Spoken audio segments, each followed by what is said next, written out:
Welcome to the Black Open University Show,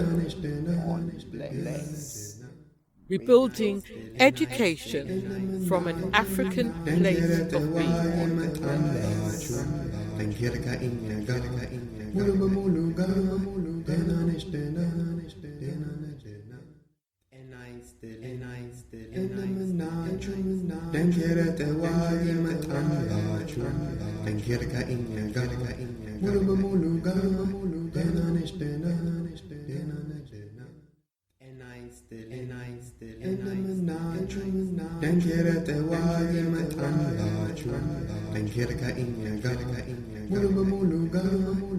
Welcome to the Black Open University Show, rebuilding education from an African place of being.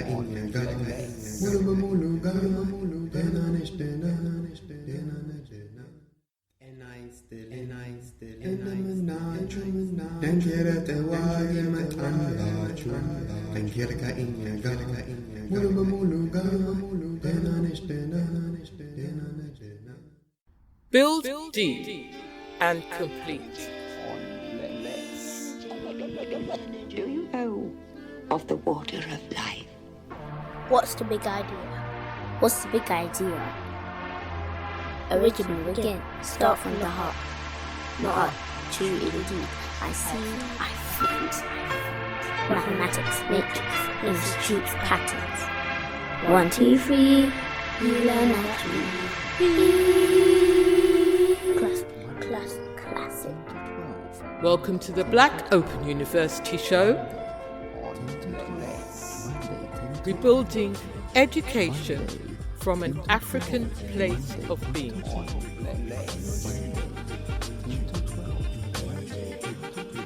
Welcome to the Black Open University Show, building education from an African place of being.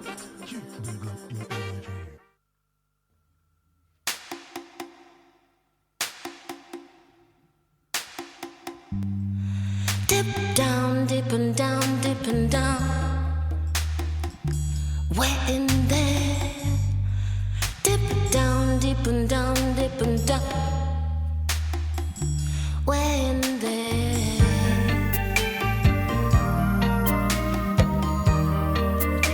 Inside of who you are.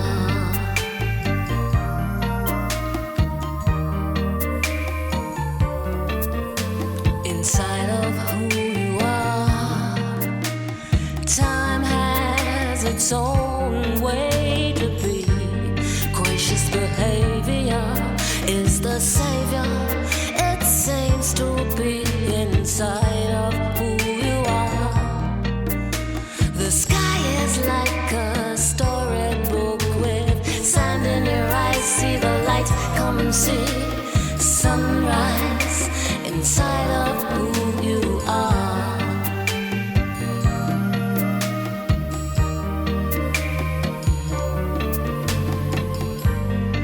Dip down, dip and down, dip and down. We're in there. Dip down, dip and down, dip and down. We're in there.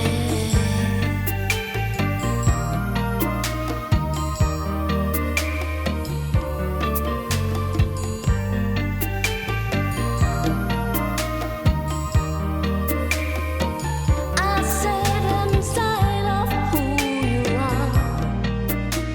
Sun dips to the magic of the moon. Perfect magenta. In the center is womanhood inside of who you are. A child resides beside still waters. With spiritual eyes, come and see a sunrise inside of who you are.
gracious behavior is the savior. It seems to be inside of who you are. The sky is like a storybook with sand in your eyes. See the light, come see sunrise inside of who you are.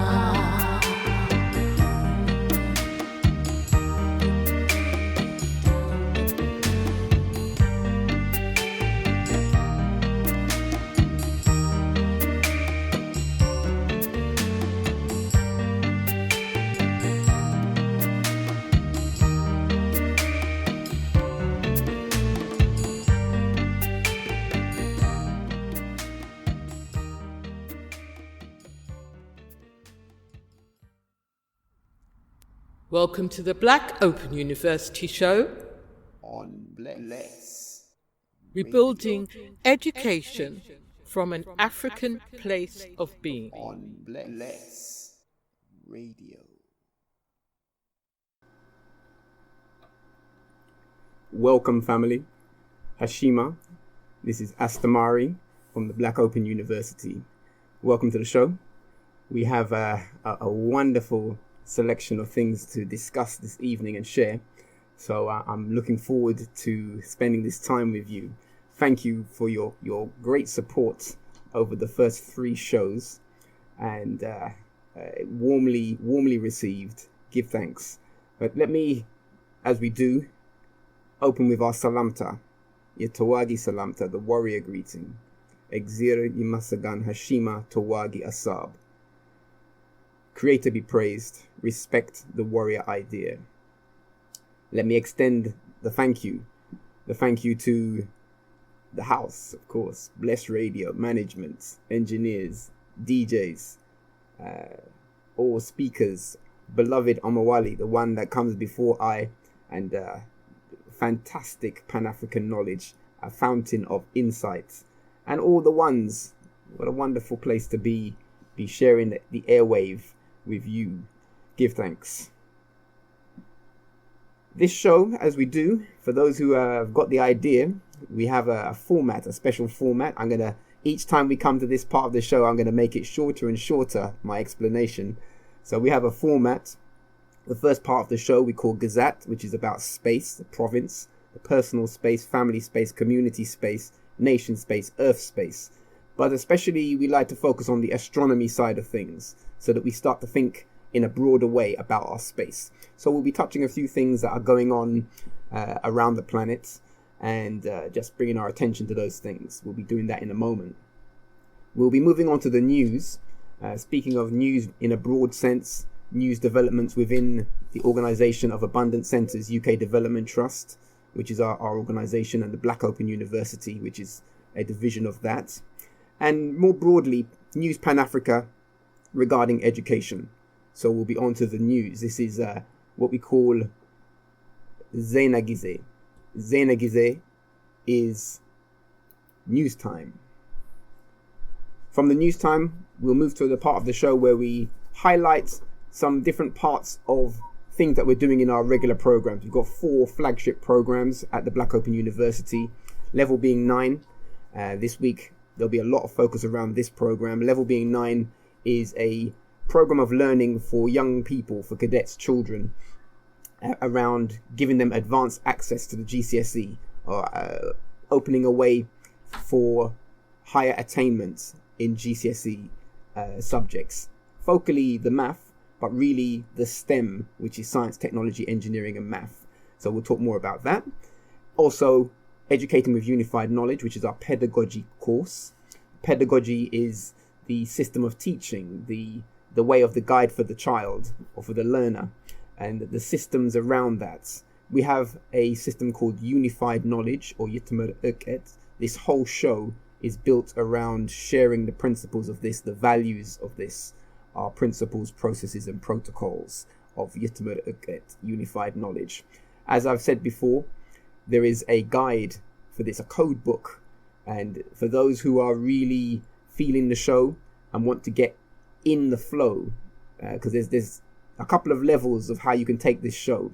You might be the one that wants to sit back and listen to it, but this show is not really for you in that way, because it's an activist show. It's an activation show. It requires notebook and pen to take notes. It requires follow through on things that are posted into our WhatsApp forum, so that you can see as we speak things that we're talking about. There are things to follow through and developments to build on. We're a learner cooperative, so I'm very much about us learning together in a cooperative way and being dynamic. So bear that in mind.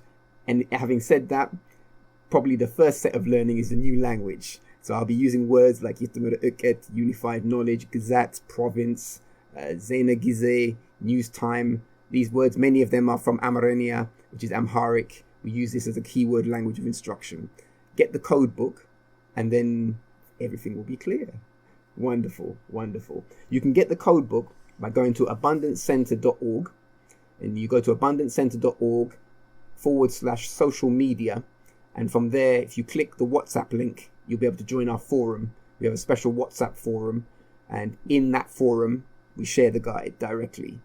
I'm trying to keep it tight in a way, because I would like to build that powerful learning space through the airwaves, where the ones with the code book are really flowing. So come in, you're welcome, get the code book and start to decode the language and the special insights and the reason why we're using these words. They're not for trivia. Okay, so Unified Knowledge is one of our courses. I've gone into a bit of detail on that. We have a hair structure science course.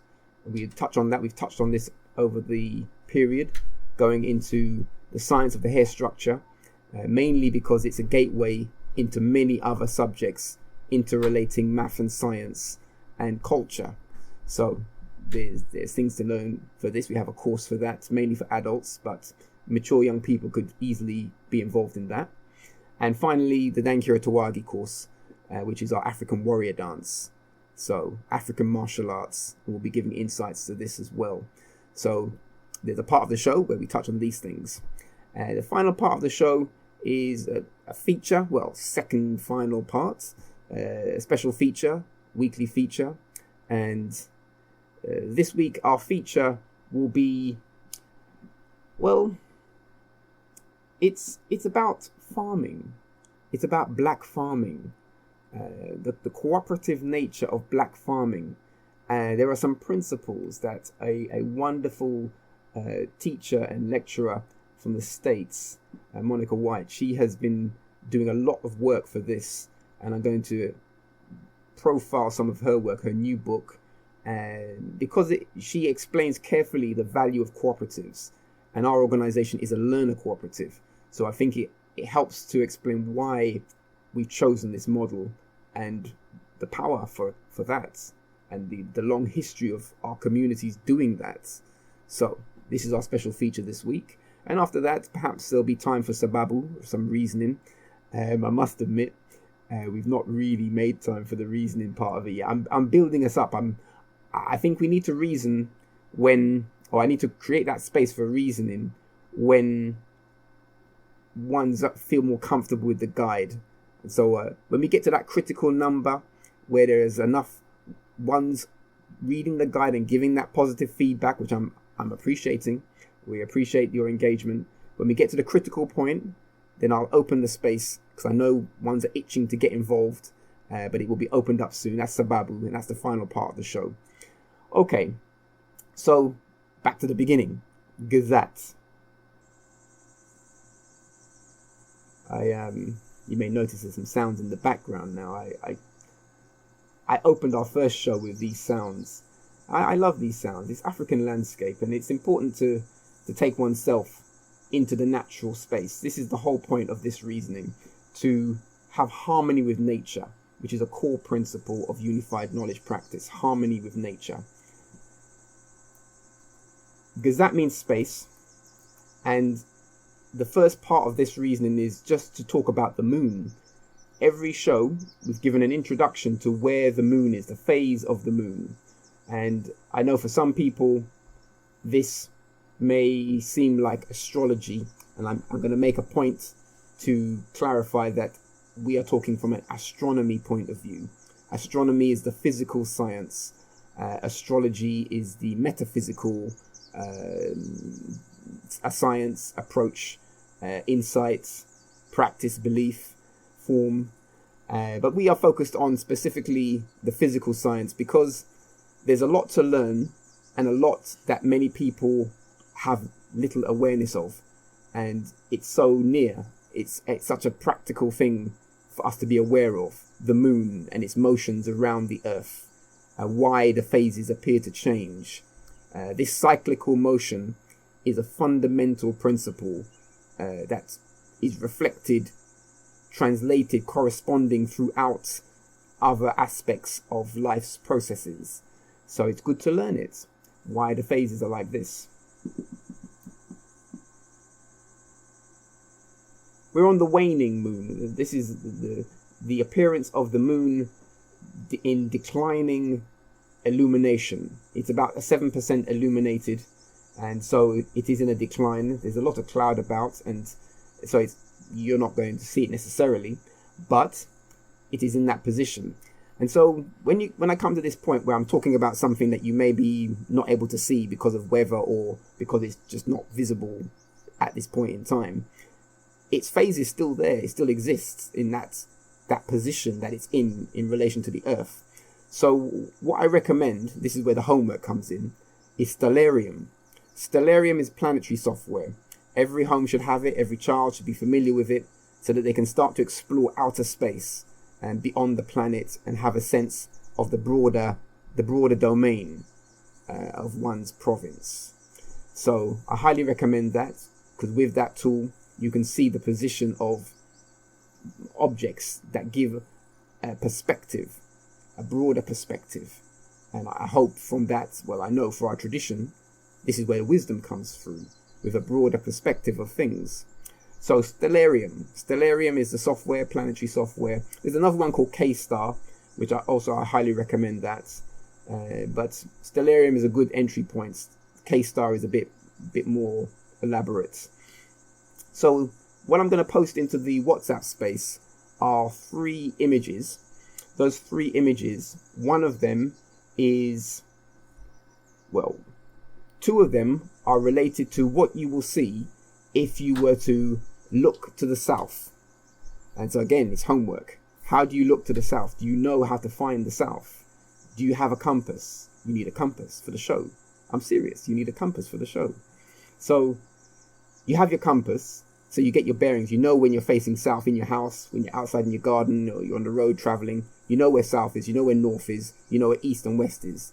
So if you were to go out now and put yourself so you're facing towards the south, then one of the slides that I'm putting up gives you a view of the stars that are most prominent in that direction. Right, so at approximately 10:30, you would see Sirius as a bright object in the sky towards the south. This is slightly to the right of that and above, higher up, you would see the constellation called Orion, which is a common one to see, with the 3 stars in the middle and the 4 stars on the outer points, the Hunter, as it's called. You will see this. And from that position, when you're looking south, if you turn approximately 80 degrees towards the west, you will be facing in the direction where Uranus is. This planet, this far out planet in our solar system. You'll be facing towards it. Now, it's hard to see that without a telescope. But again, the planetary software is helpful. And there are points where you could see it with even binoculars. So it's a good tool to check if it's true. Is it really there? So sometimes these planetary bodies, you can see them with your eye. You can correspond that to the software and validate for yourself whether that technology is really giving you a proper check. I highly recommend it. So anyway, that planet is there.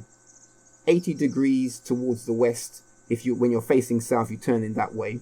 And even that discipline, the ability to know how many degrees you're turning and be comfortable with degree movements. This is a very important basic Tawagi business, warrior business, orientation, location, and angle. So, yeah, I invite you to explore that. In our classes, our Dankura Tawagi class, for example, warrior dance, we explore these things very carefully through dance and play and through martial arts. We bring in the STEM, it's warrior STEM, warrior science, technology, engineering, and math. And it's very important. So anyway, you turn that way, you'll be facing towards that planet. Now, another image I'm putting in the WhatsApp space is to do with seeing the planet in a larger scale. If you had a big telescope, a fancy, expensive one, you could see this for yourself. But most of us don't have that. So you use the technology to get a visualization. It's an interesting planet with some disks around it and some satellite objects around that. So it's an interesting thing. Stellarium gives you a chance to see it. I've taken a screenshot of it. We're putting it into the WhatsApp space. You should come in the WhatsApp space so you can join in the fun. Anyway, this is Gazette. So I'm bringing your attention to Sirius. Sirius is a very important star in our ancient cultures.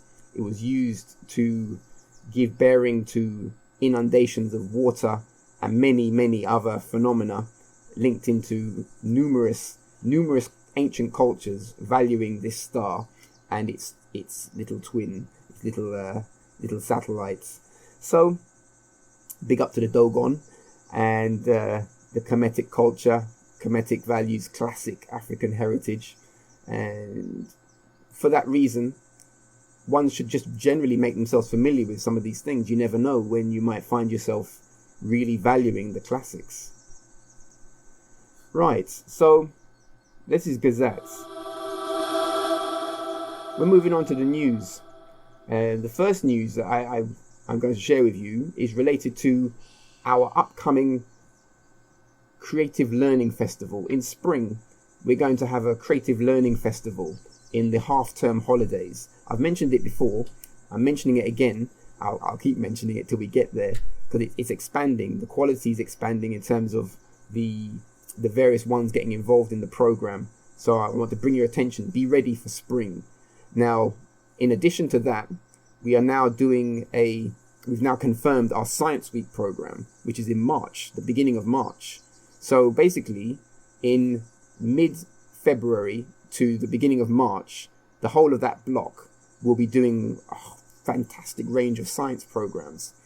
The new element of that, the British Science Week, every year, the British Science Association promotes science nationally through community organisations and through schools and other bodies.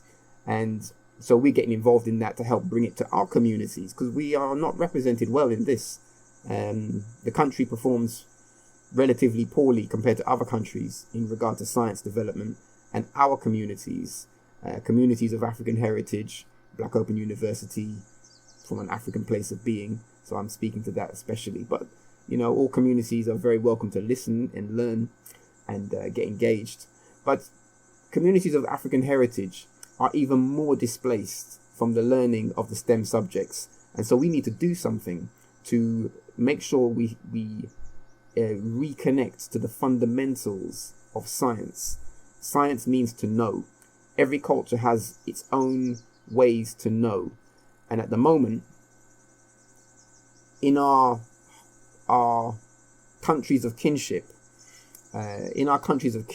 wherever they be, most of those countries are using systems that don't fully endorse their own root way of knowing. They seem to have adopted other ways to come to know, and so this generates an insecurity, a schism in our intelligentsia, in our intelligence community, who seem to have a kind of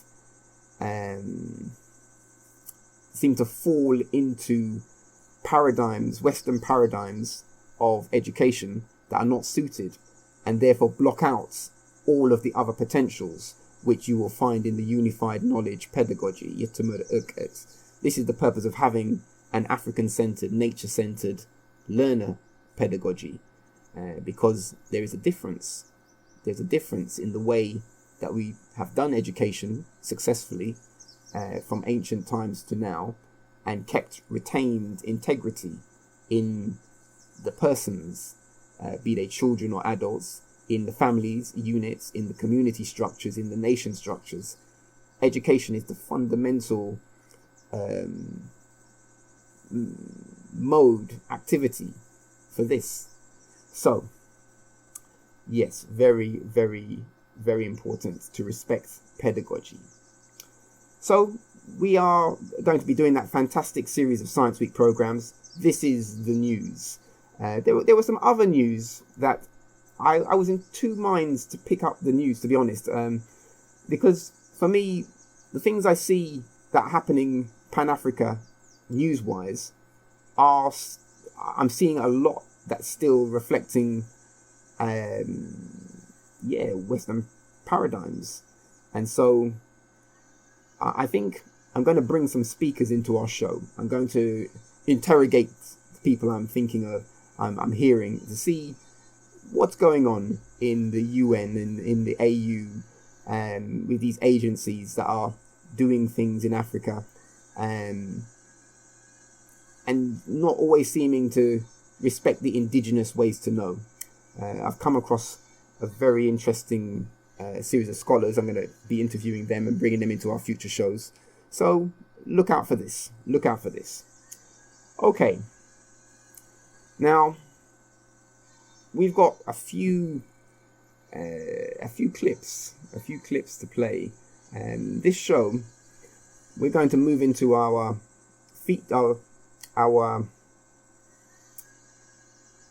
insights into the learning, and the one we're going to focus on this week is the level being 9.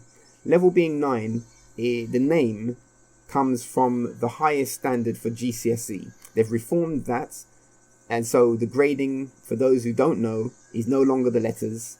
The A star is not the top grade anymore. It's numbered. 9 is the highest grade possible. 1 is the lowest. 1 to 9.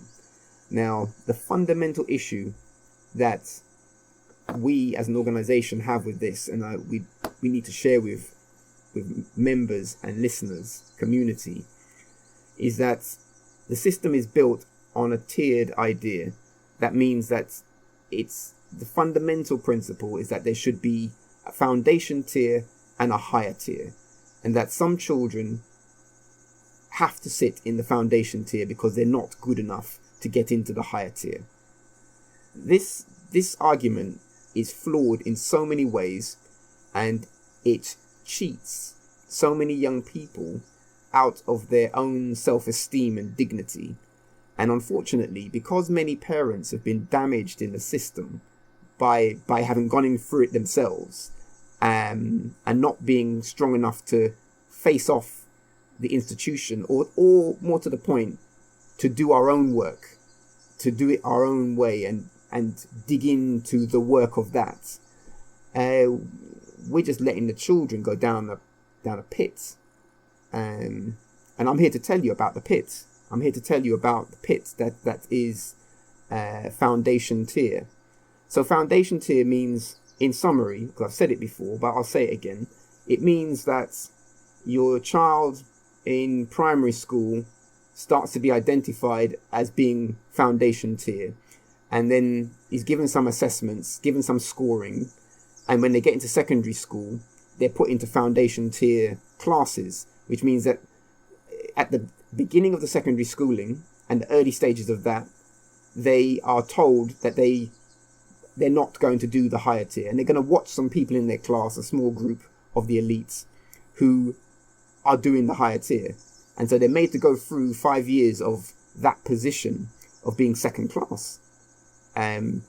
Foundation tier means out of the 1 to 9, they can only score up to 5, but most of them will score 4. And so this is the position that they're set up for, where they can only score to that midpoint, and never score beyond it unless they do something fantastic to get out of that position, which most children can't do it on their own. They can't escape that thing on their own. They need special tutoring. They need, and I don't mean special need children, I mean regular children.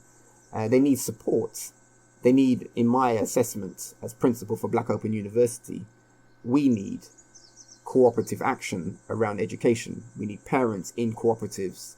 We need children learning in cooperative ways, in family-directed ways, around standard system schooling if you wish to put your child in that, and also in building independent structures to clear the pathway for the higher standard, because you can choose it.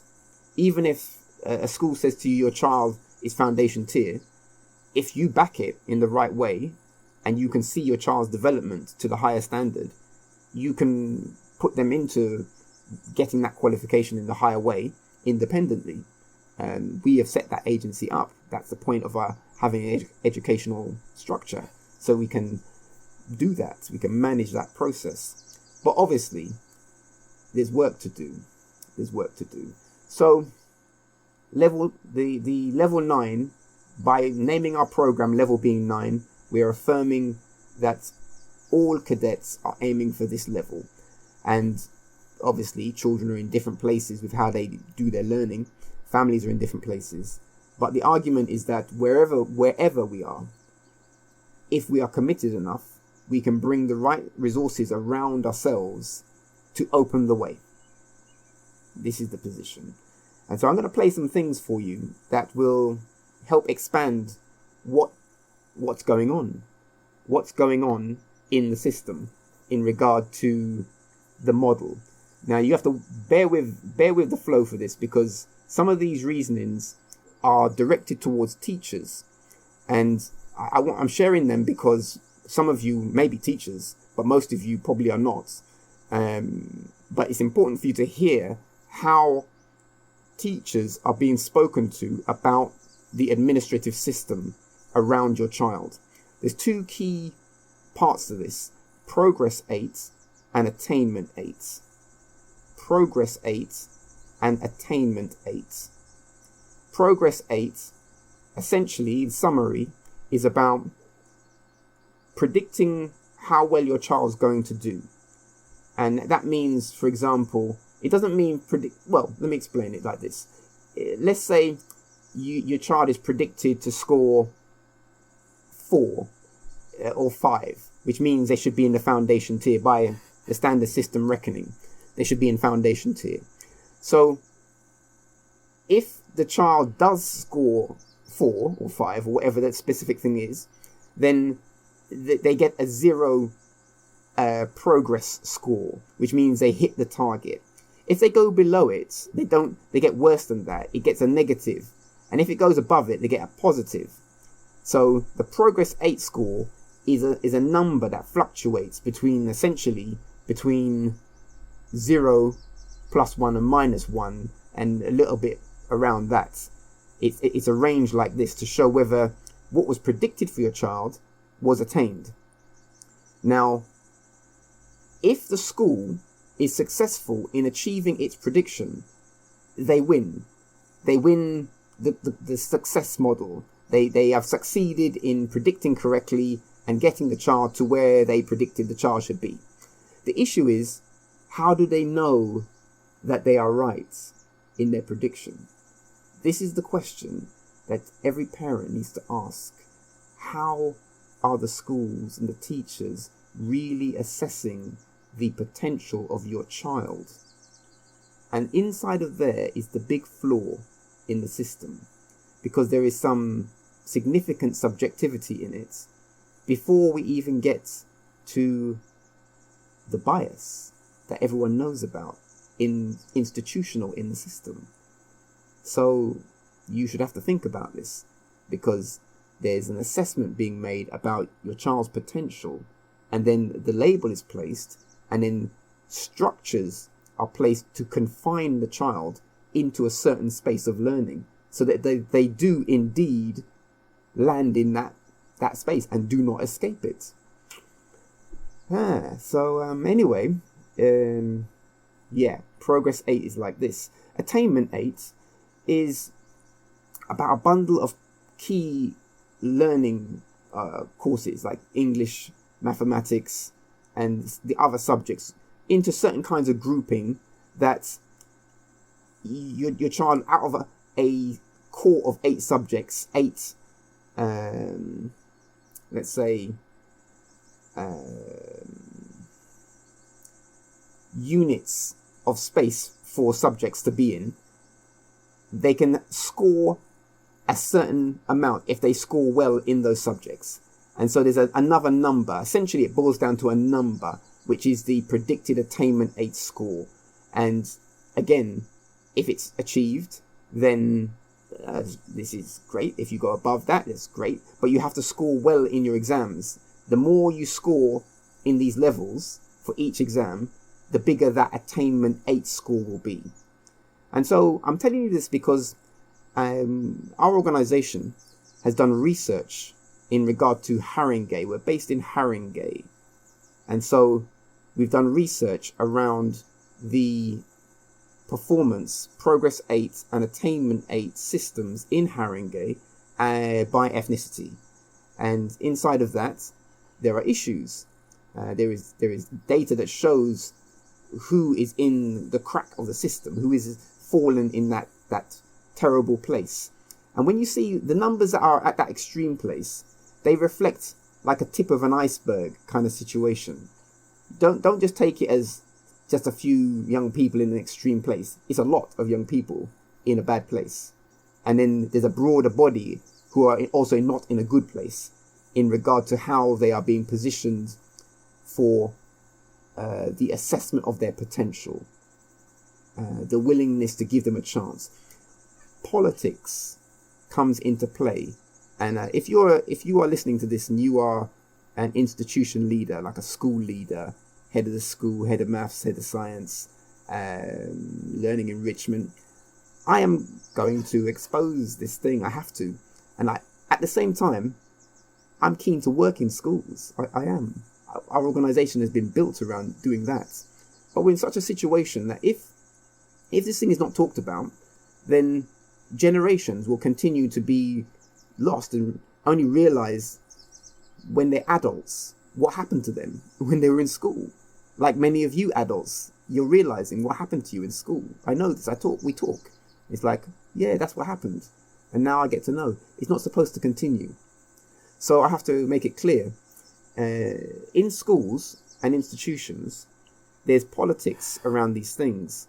So, for example, most schools will have a policy that says if a child is at the edge of 5 in this scoring idea, but they could get 6 or 7, they could get the higher tier scoring, schools hold them back into the foundation tier. They would prefer to do that because then they've got a greater chance of a certain success at that level rather than a potential fail in the higher level.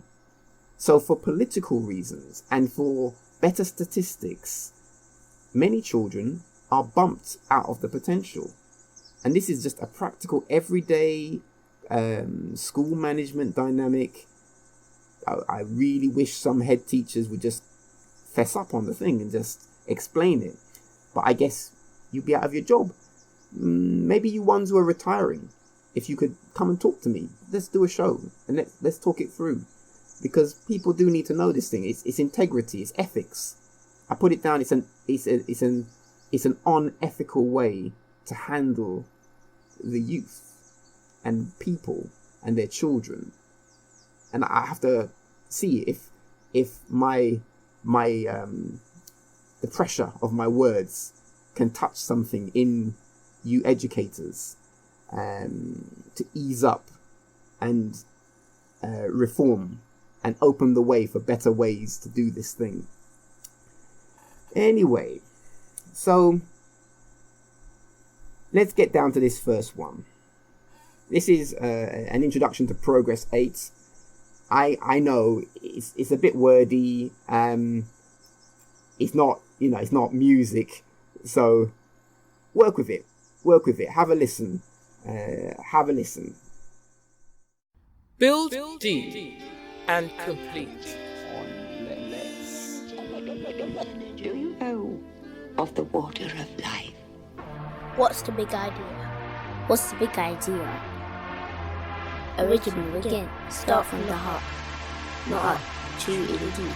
I see, I feel. Mathematics, matrix, institutes, patterns. 1, 2, 3, uLearnNaturally.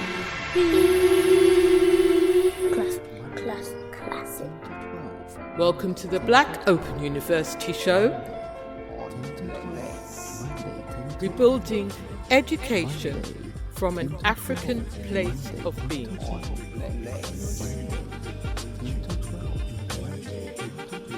Welcome to the Black Open University Show. Building education from an African place of being. Hello, my name's Mark. On behalf of the Smart Move Data team, welcome to our Progress 8 overview. You may well have questions or concerns around Progress 8 and what it means to you and to your school. Hopefully the next few minutes will help you to understand more and signpost you to more information. Progress 8 will be introduced as the key performance measure for secondary schools in 2016. The Progress 8 measure is designed to encourage schools to offer a broad and balanced curriculum at Key Stage 4 and reward schools for the achievement of all their pupils. Rather than focusing on A stars to C as the measure of a school's success, the performance of all students contributes to the Progress 8 score of every school. The new measure will be based on students' progress measured across 8 subjects: English, mathematics, 3 other EBAC subjects, and 3 further subjects, which can be from a range of EBAC subjects or any other approved academic or vocational qualifications. The Progress 8 measure is derived from Attainment 8 scores, so let's first understand what Attainment 8 means. Attainment 8 is an overall score for individual students, demonstrating their achievement in up to 8 subjects. We like to view Attainment 8 as 3 separate buckets. The first bucket will hold English and Maths. Important to note that Maths qualifications count as a double score. When English language and literature are studied, the highest grade will be counted as a double score. If a student only takes English language or literature, their English score is not doubled. The second bucket includes any other EBAC subjects. These are science, computer science, humanities, and languages. The highest 3-point scores from these subjects count towards a student's Attainment 8 score. Any blanks count as 0. The third bucket contains a range of other qualifications, such as vocational qualifications, any other GCSE, high-level arts qualifications, and the lower English score. Again, the 3 highest scores count, and any blanks count as 0.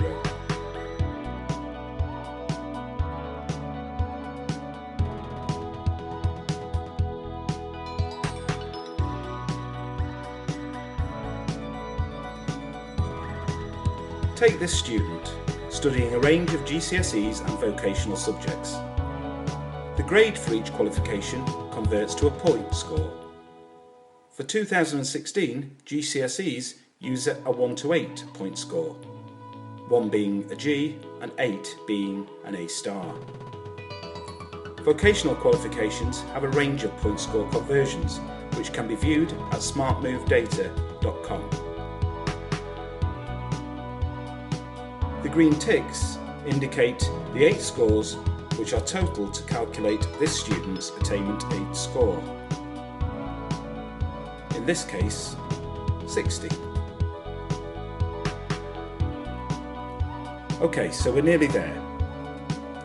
Next we take the student's Key Stage 2 Fine score.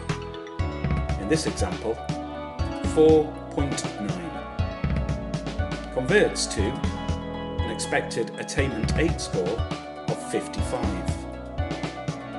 For more information on these conversions, again visit smartmovedata.com. To calculate the Progress 8 score for this student, we take the expected attainment 8 away from the actual attainment and divide it by 10. In this case, 60, take away 55, divided by 10, making this student's Progress 8 score plus 0.5, a half a point above national average.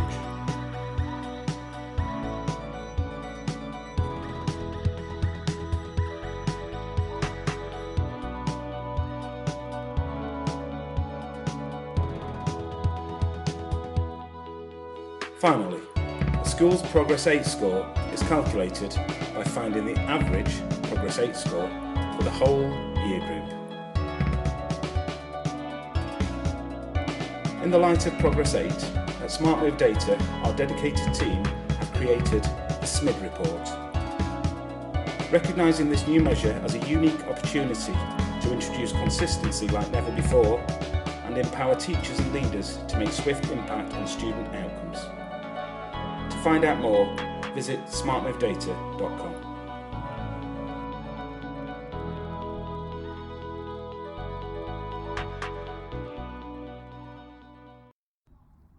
Build deep and complete. Welcome to the Black Open University Show on Let's Radio.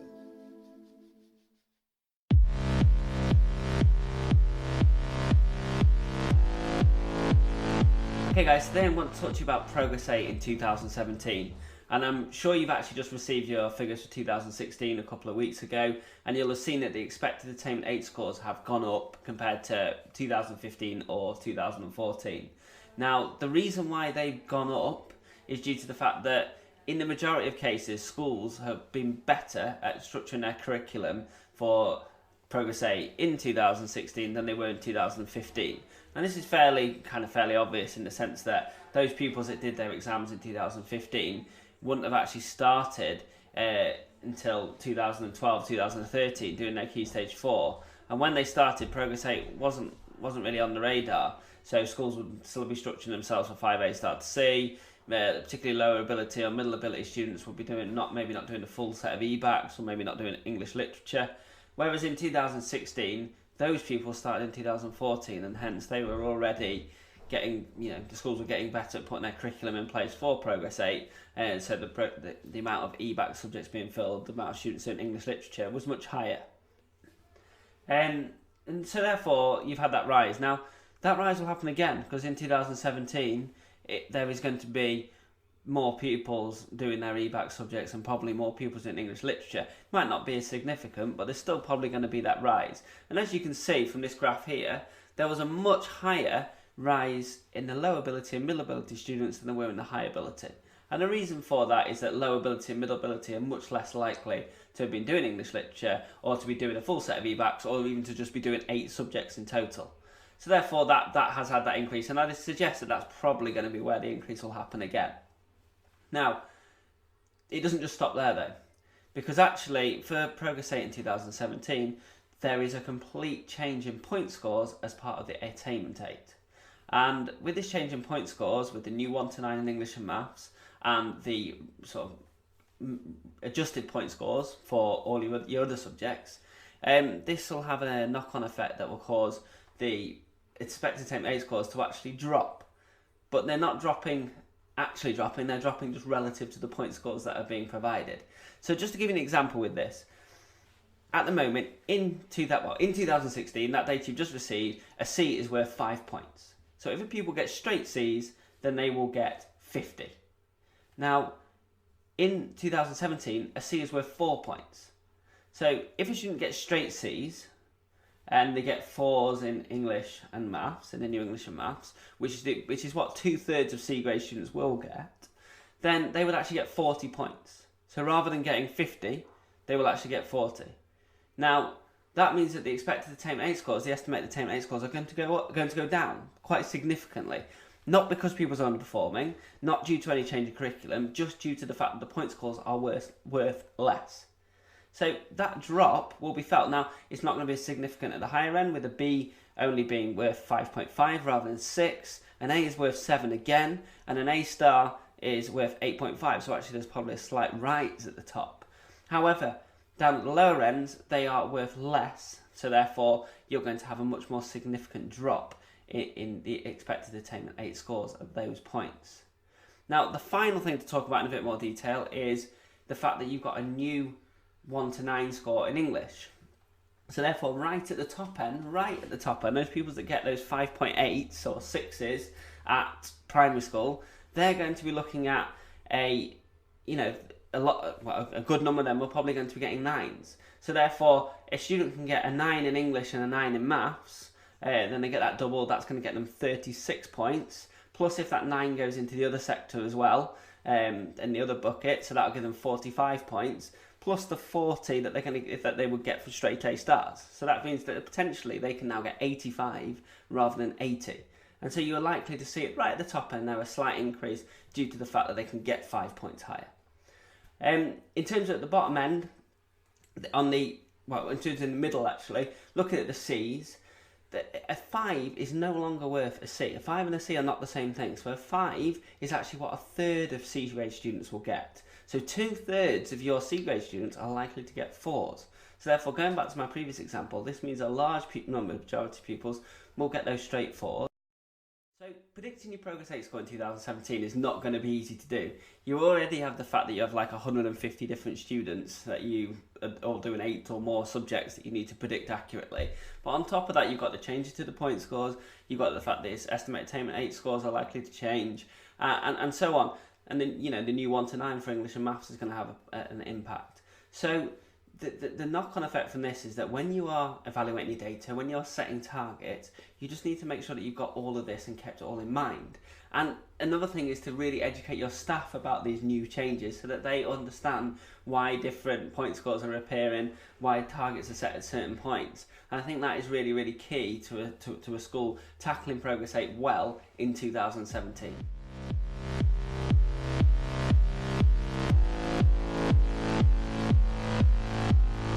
Build deep and complete. Do you know of the water of life? What's the big idea? What's the big idea? Original again, start from the heart. Not up, too indeed. I see, I find. Mathematics, matrix, institutes, patterns. 1, 2, 3, uLearnNaturally. Classic. Welcome to the Black Open University Show. Rebuilding education from an African place of being.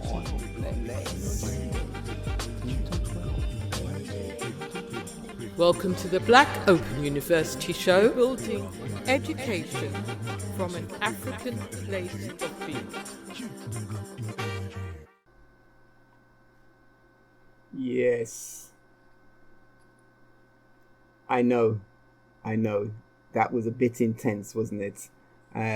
What can I say? We're going to unpack that a little bit. It needs unpacking. Please, let me bring you back into the African landscape. Because I know we need to get that feeling again. Yeah. So, what you just heard is 2 different commentaries talking about Progress 8 and touching into Attainment 8. Just a few quick points, because I've got a few other things to do in this show. So, first of all, it's people talking to schools. They're giving schools counsel about how to manage the Progress 8 system. And the issue around that is that the government actually advises the schools not to really explain this to parents. This is why, if you're a parent, you don't know unless you've done your own research, because they're advised not to discuss it. It's an internal system between schools and the government about progress, how the school's doing, because the progress of each child is collated, grouped up to give the school an overall kind of performance idea. And obviously it's competition and resources that get attached to this, success and failure. So that is an issue, because this scheme is attached to the assessment of the potential of the child, your child. And so you should know all about it. And the government should not give the schools advice that you don't really need to explain it to them. I know this is a fact. One, I've seen the documentation directly, government documentation, saying it's not necessary to explain this to parents. Two, in doing our report, special report, Flaws in Attainment 8 Part 1, which you can get from futuriststeam.co.uk. If you go there, you'll see a link directly to the report. In doing that report, we spoke to parents, we spoke to teachers, we spoke to governors in schools, and we spoke to young people. Nobody gets it.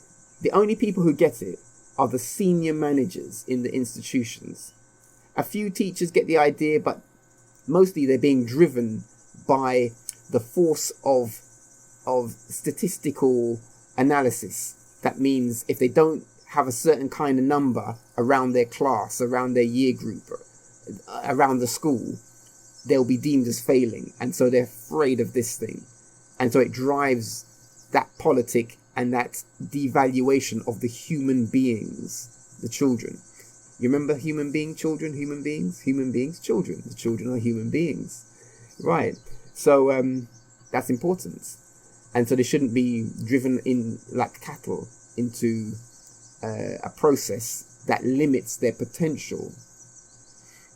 So anyway, the schools are speaking in that way about how to run the system. It's school to school talk, but it should be for parents.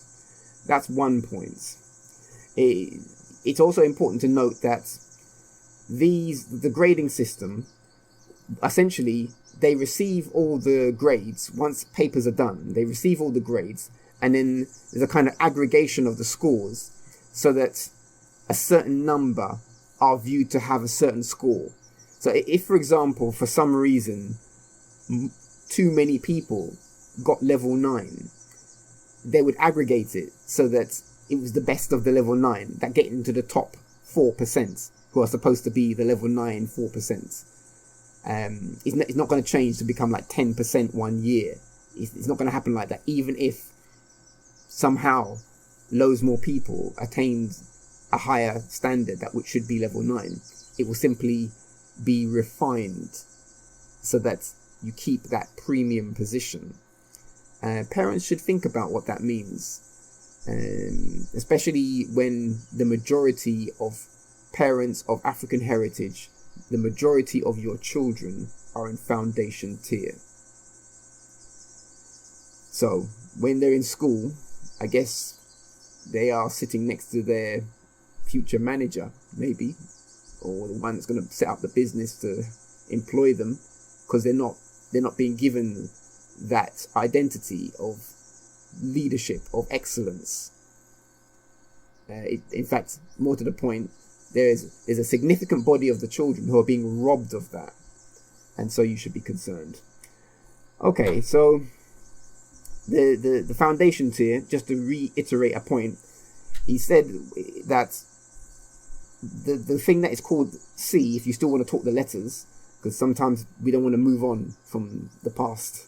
So if you're thinking, oh, the C grade, what's the C grade? What he said was that the 5 and the 4 are both C grades, but only 1/3 of the C grade people will be getting the 5, and 2/3 will be getting the 4. And so what he's saying in that is that the expectation for most of the foundation tier, the best that they can do is grade 4 out of 9. That's what's being said. Okay, enough. I hope that you've got the idea, but there's a bit more, because I like to keep these things current, bring you up to date. So here's some information about the latest results for the GCSE 2019 this year. We've had some things go through, so there's results to be analysed. have a listen to these two commentaries. The first one is a general assessment of the GCSE results for 2019, and the second part of the commentary is around mathematics, GCSE maths.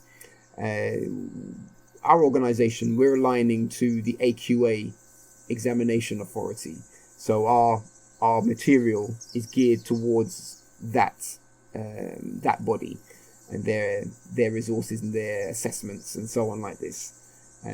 Anyway, have a listen to this. Build deep and complete. Do you know of the water of life? What's the big idea? What's the big idea? Original again, start from the heart. Not too indeed. I see, I find. Mathematics, matrix, institutes, patterns. 1, 2, 3, uLearnNaturally. Classic. Welcome to the Black Open University Show.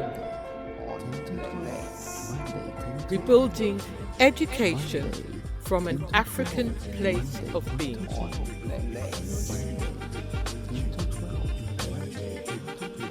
Welcome to the Black Open University Show. Building education from an African place of being. Let's have a look at the national GCSE outcomes for summer 2019. So this year we saw 25 new reformed GCSEs being sat for the first time, generally the smaller subjects, meaning that almost every GCSE has now moved over to the new 9-to-1 specs. Now, in terms of entries this year overall, the size of the cohort of 16-year-olds has actually increased this year by about 1.5%. And we've seen total entries increase in line with that. But within that, we have seen some changes to the subject mix. And perhaps unsurprisingly, we've seen an increase in entries to EBAC subjects, which have moved up on average by 3.7%. So we've seen languages move up by the same amount. And within that, German entries are down, but Spanish entries have increased again and actually broken the 100,000 mark for the first time this year. We've also seen computer science increase by 7.6% and history go up by 7%. We've also seen art and design entries increase alongside the EBAC as well. In terms of the most notable subjects that have seen a decrease, one that I would draw attention to is religious studies, which has dropped by 1.8% this year. Now, one other thing that we can look at is the number of GCSEs taken by each student. Now, it's the first time that the statistics have been published in this way, but it looks as though the increasing focus on Attainment 8 and Progress 8 is probably lowering the average number of GCSEs that each student is taking. So we're seeing that 50% of students are now taking either 8 or 9 GCSEs, and a further 30% are taking either 7 or 10 GCSEs. Only 3% of students are taking 11, and almost none are taking more than 11 GCSEs. What we've seen in terms of outcomes for GCSEs this year is that they've been as expected and largely very stable at a national level. So we've seen 9-to-1 grading work pretty much as we'd expected and hoped that it would. So we've seen outcomes overall across all GCSE subjects move up a touch, but because of the comparable outcomes framework that we use for standard setting, seeing very much a stable picture at a national level. So what comparable outcomes does is ensures that results are kept pretty much stable compared to last year, so that students aren't disadvantaged by being in the first cohort to sit a reformed GCSE. Now, generally speaking, how that plays out in practice is that we see slightly lower grade boundaries in the first year of a new specification than we did in the legacy specification. And then, all things being equal, we'll usually see those grade boundaries increase slightly over time because of something called the sawtooth effect. So what we've seen this year is an average increase of about 2.5 percentage points in the raw mark grade boundary at a grade 4. Now that's across all subjects that were in their second or third year of being sat this year. And that's the sawtooth effect in action, those grade boundaries increasing slightly over time as teachers and students become more familiar with the new specifications. Now, if you want to understand a little bit more about how that works, you can click through to a video on awarding and comparable outcomes. It explains in detail how that grading process works. In terms of grade 9, always something that teachers and students and parents are very interested in. We've seen grade 9 awarded to more entries this year than last year. About 4.5% of all GCSE entries received a grade 9. But that's largely due to more subjects now being reformed and so having a grade 9 available for the first time. And we saw a total of 837 students achieve a clean sweep of grade 9s in their GCSEs. The last thing to point out about this year's GCSE outcomes are about what we call centre level variability.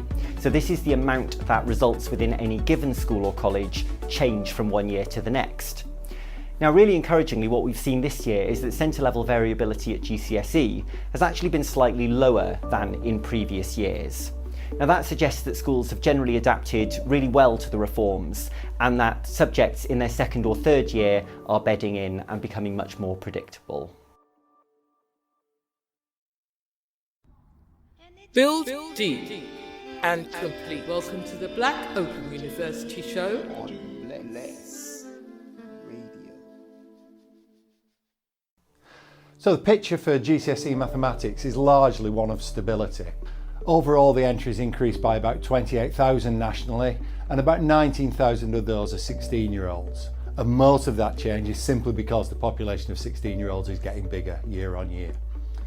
In terms of tiering, there's been a 2% shift in tiers from the higher tier to the foundation. Grade boundaries are largely stable. There's some small changes in both directions. The diagram you can see shows the results for 16-year-olds only in England over the last 3 years. And you can see there that this year there have been slight increases. Interestingly, at grade 5 there's been a slight drop in the proportion achieving that grade.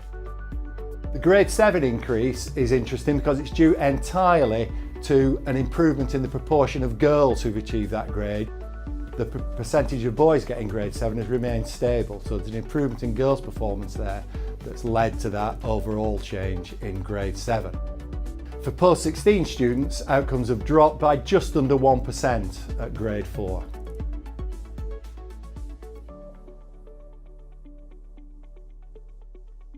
Build deep and complete. On Bless. Do you know of the water of life? What's the big idea? What's the big idea? Original again, start from the heart. Not too deep. I see, I feel. Mathematics, matrix, institutes, patterns. 1, 2, 3, uLearnNaturally. Classic. Welcome to the Black Open University Show.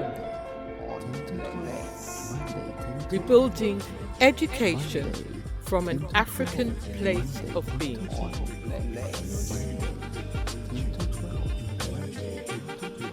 Welcome to the Black Open University Show, building education from an African place of being.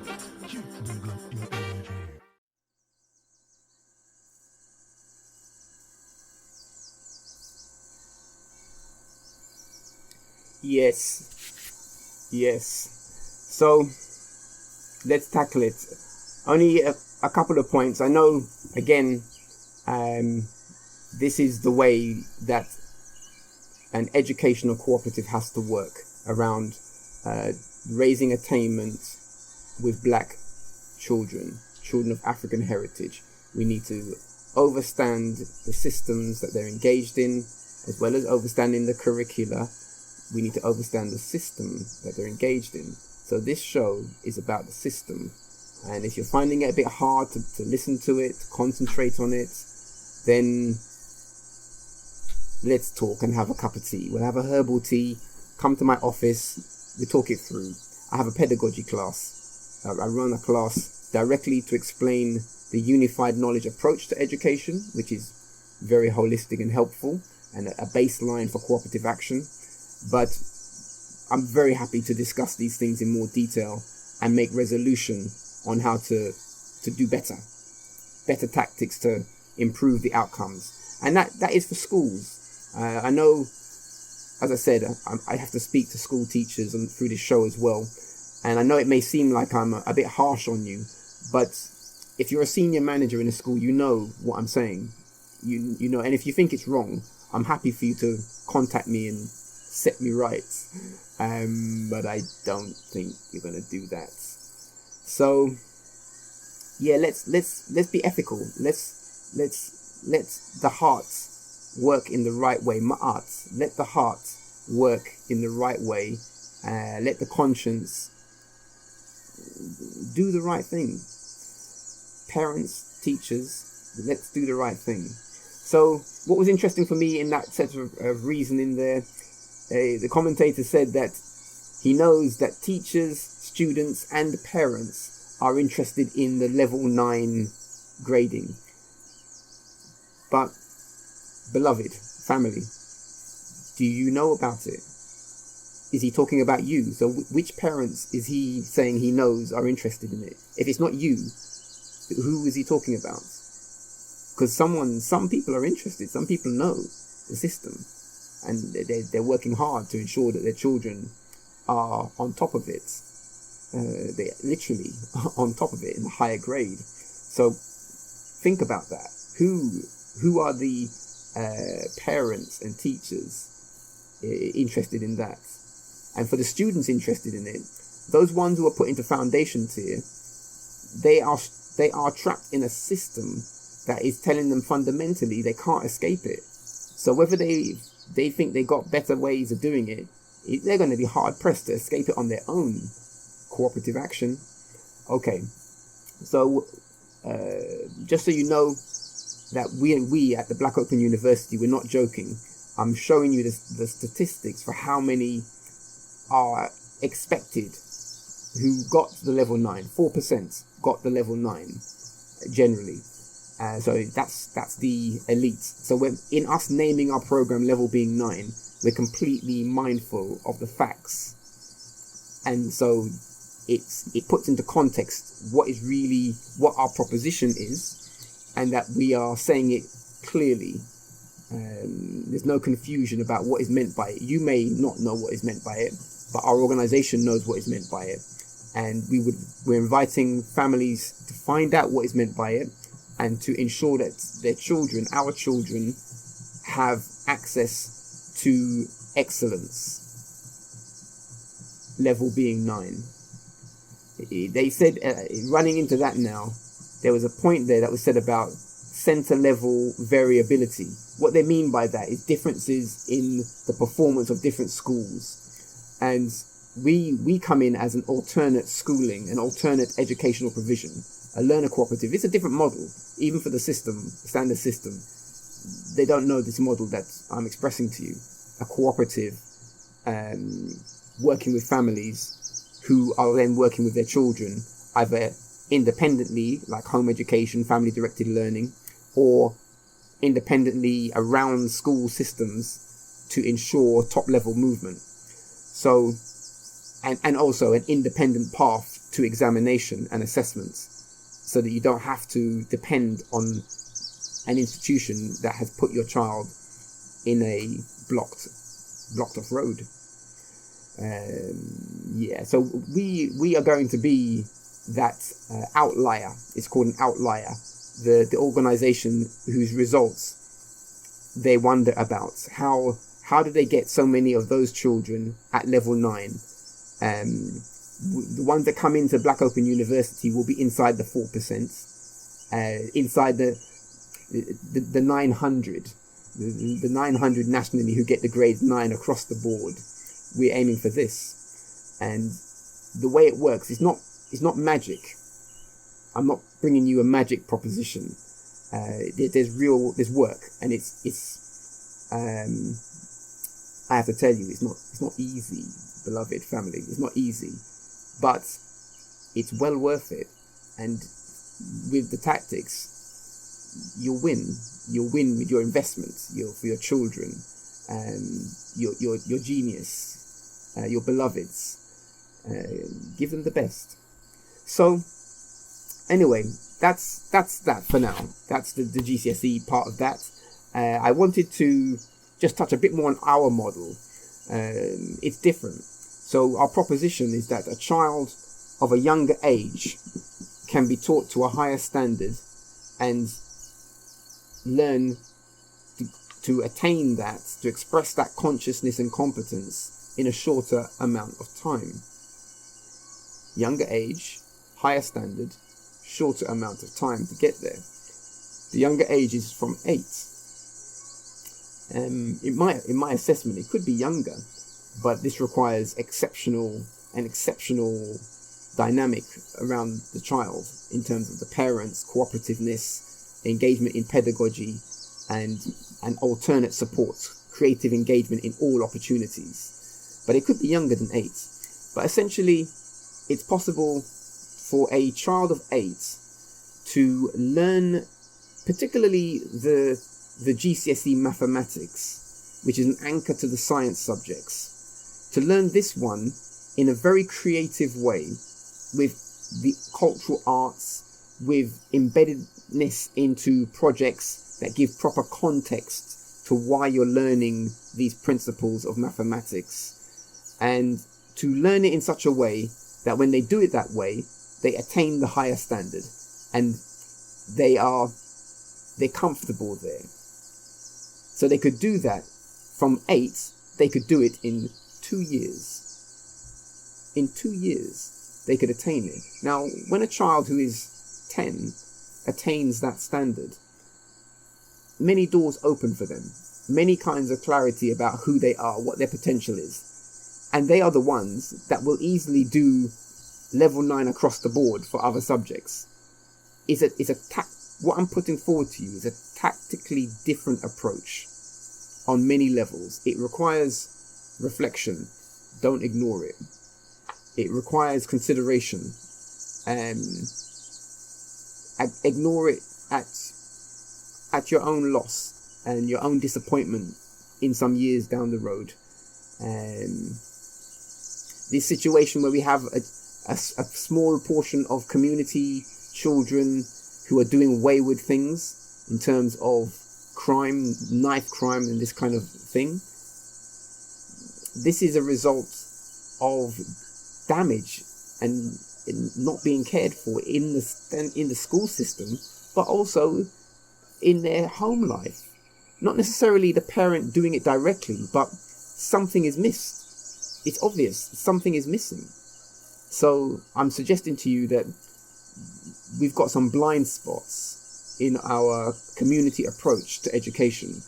And with a pedagogy, you can remove that. With a cooperative action can remove the blind spots. It's called teamwork.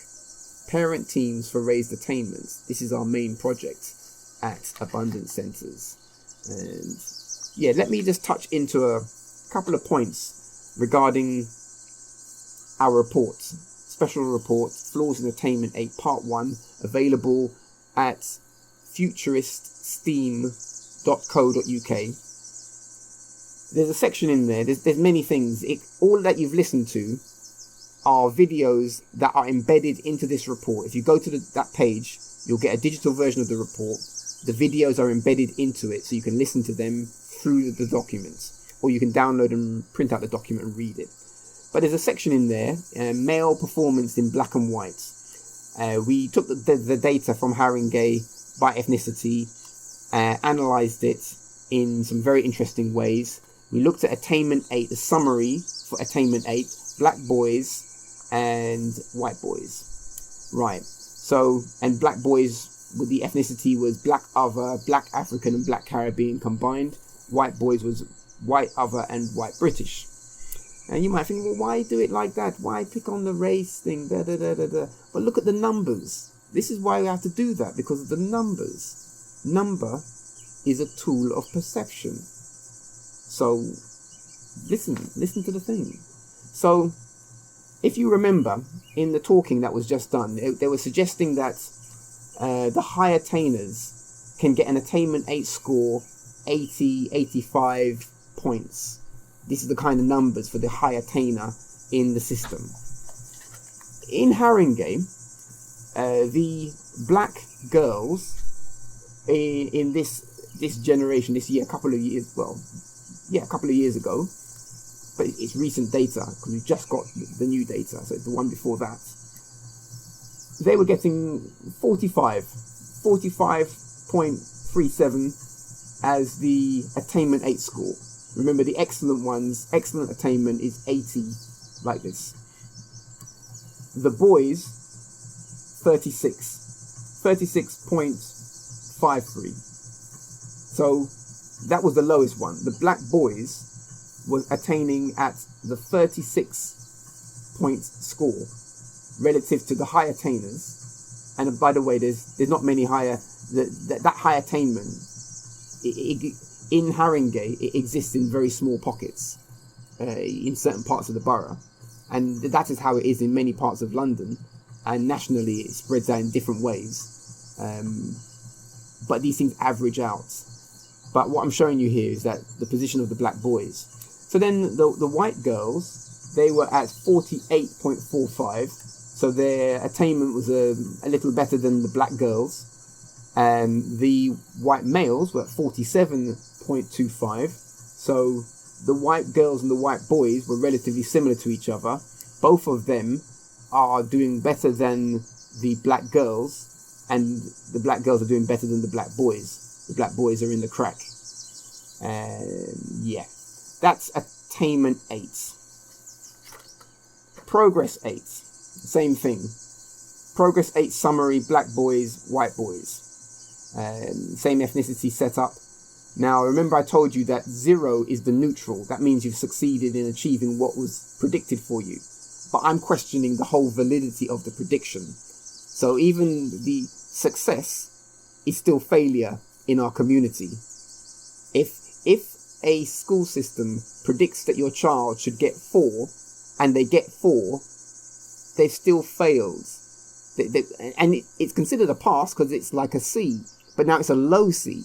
Before it was just C, but now it's a low C because you've got the high C, which is 5. 5 is the higher C, but only 1/3 is going to get that. 2/3 is going to get the lower C. So if they predict 4 for your child in their scoring, and they succeed in getting 4, and the school feels chuffed because they succeeded, and they get points and bonus for that. No, it's not a bonus for you or your child, not in the future, when the employer's looking for the high grade, the excellence. No. They're going to have to go somewhere else. They have to go to college and do some more work or dig themselves out of it. And that means they're slow. It's like having a handicap. No disrespect. Anyway, let me not. Anyway, So, progress 8. Let's see now. You've got, for the black female, 0.42, which means it's a little bit better than the average, which is 0. 0 is supposed to be the national average, so it's better than that. The black boys, minus 0.36, so it's below the national average for Haringey black boys. For white girls, it's 0.47, so that is above the average, above the black females, but the females are both relatively above 0. Not in a way that's really something great to talk about, but they're better than the average. Remember, the progress, I've already flawed. I'm arguing that the construct of that idea is flawed. So the fact that these scores say what they do, there's something worse behind it. Then the males now, the white male children, 0.21. That's positive. There's not a negative in front of that. There's not a negative. So the comparison between the males is that black males are at minus 0.36 and white males are at 0.21. They're in different directions. This is the flaws. This is the pit. This is the crack I'm talking about. Now, those numbers and those children, I'm suggesting to you that this is a reflection of a deeper problem that's much more widespread. amongst a much broader body of the population of children of African heritage and other cultures. Yeah, it's something to think about. Okay, so as I say, our organisation is set up to handle this. We've got structures and programs. We've piloted a program, level being 9, full-time learning programs. So there's that. We're going into schools. We'll be doing work with our local college, helping with the Raised Attainment in January, and schools as well. We've got some projects with local schools. Very, very keen to work with schools because we're about the solutions. In this show, we have to be critical, but in the front line, it's about the learner. It's about the learner and their future and making things work better for everyone. So our work in schools means that we can help the schools have a better attainment, a better progress score, better integrity for this thing. So there's that. You may be thinking, oh, how can a young child, can they really get such high grades? Well, yes, they can. They can, and I'm going to explain it, to show you something for this. Here's a young child, he's 10 years old, talking about how he did his level 9, how he got level 9 in his mathematics. Yeah, it's doable. Yeah, have a listen carefully to this.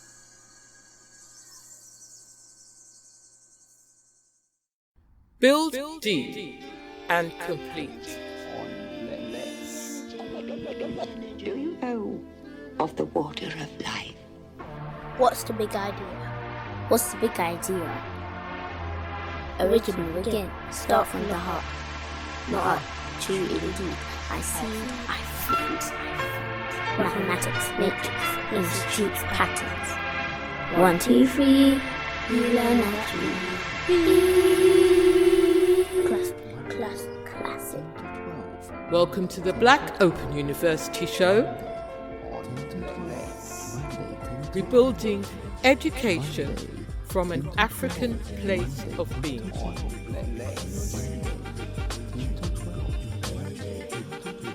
Welcome to the Black Open University Show. Building education from an African place of being. Hey there, it's results day today and I'm going to be showing you my results. Just so you know a little about me, I'm 10. Took the GCSE Maths Higher Papers this June 2019 and I've been working really hard throughout the year so I could get a grade 9. So now I'll be showing you my results. As you can see, I was able to achieve a grade 9 in GCSE Maths this year. But before the results were opened, I was nervous and a bit excited because I didn't actually know how well I would do. I have yet to pick up my papers and have been giving results online, so I can't give you guys the precise marks of my papers. I would also like to say a very big thank you to my parents for supporting me throughout this time. And a very, very, very big thank you to my uncle who tutored me, and if he wasn't there then I wouldn't be able to get this grade 9. So I have to say thank you and I really appreciate it. I wasn't sure if I'd get a grade 9, but I prepared a small video of the work I did throughout the year in my notebooks. So I'm going to go ahead and show you guys my work and you can just watch it.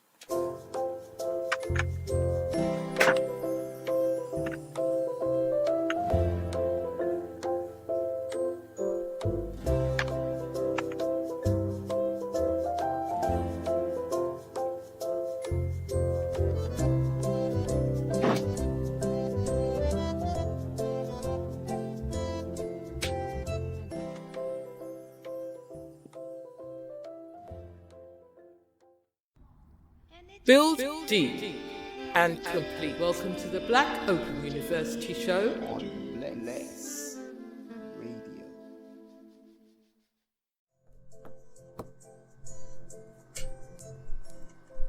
The video goes on, talking about, it's showing his work. Literally, it's showing his work. Welcome to the Black Open University Show. Yeah. It goes on to show his work, show his notes over the year, diligent youth, obviously, to get level 9, and he's got his notes, of course, and he did well. My point for playing it is simply to show that young people can do it. If you listen carefully, he's 10, he's young, so he probably started he started his math study much earlier than that. It seemed that the year was quite important, the intensity of that. The special tutoring was important. Also, that he's getting his results online implies that he's taking an independent road to the assessments, because he's not going for a standard school to be at 10 years old taking this. They would not put him into that. They will not put their 10-year-olds into a thing like this because it breaks the model. But there are some 10-year-olds that should be doing it, of course. And there are some younger people who should be doing it as well. And if your child is a child that should be doing brilliance, showing their brilliance, on what basis would you put them in a structure that will block them from that? We have to think about this thing more carefully. So there are different models. This young person is an example. He's given a good example of an alternate way of doing things. I mentioned to you that we've got a part of this program is going to be about cooperative action. Yeah, cooperative action. So we're going to set up a show for this, a broadcast. Is our final feature, the final feature for the evening. It's a few minutes, but I trust that you will enjoy it, and it's important to hear it in terms of giving a whole different perspective to what we mean by cooperative, what we mean by cooperative action. I say to you, learn a cooperative. I mean an organization governed by a cooperative constitution that allows to members to know their rights and responsibilities, that is centered around an educational pedagogy that has a clear form to it, defines its culture, defines its objectives, defines its principles, processes and protocols, and encourages respect amongst each other, amongst the value of the subject, the subjects of the math and the science, the culture, the arts, the creativity, the potential, family-directed learning, the culture of the learner. There's a value for this. It's not something to try and wash out. It's something to explore. So anyway, while you have a listen to this landscape, I'm going to line up the final track. Get the full immersion.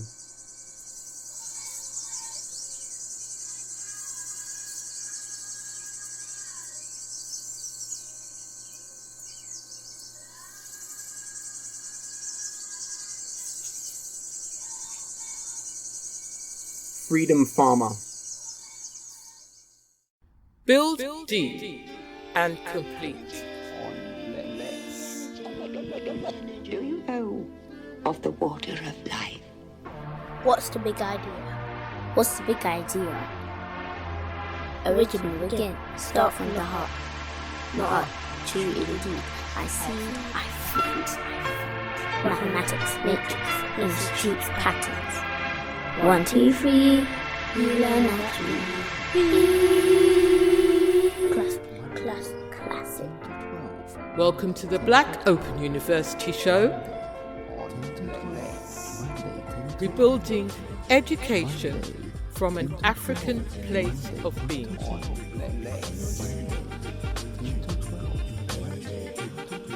Welcome to the Black Open University Show. Building education from an African place of being. Yes. uLearnNaturally Radio. Yes. uLearnNaturally Radio. uLearnNaturally Radio. uLearnNaturally Radio. In 1914, a black farmer named Benjamin Carr is quoted saying, "The farmer is the only free man we have in our race." The quote is one of the historical inspirations that drove scholar Monica White to write about the role of farm cooperatives in the black freedom struggle. The book, Freedom Farmers, flips the script on black agriculture from a story rooted only in slavery and oppression to one that details acts of resilience and resistance for black Americans. Monica White is an associate professor at the University of Wisconsin-Madison. Her research focuses on sustainable community food systems with marginalized communities. Monica, welcome to The State of Things. Thank you so much for having me. Talk about why you chose to write this book and what inspired it. Yes, I had an opportunity to move back to Detroit to take care of my parents and needed a research topic as I was teaching at Research One institution, and really wanted to capture the voices of African Americans that were returning to our agricultural roots to provide nutrient-rich food sources for folks in Detroit during the economic downturn of the automobile restructure. And so wanting to be involved in the food justice movement, but also wanting to understand this the precursors to this current movement.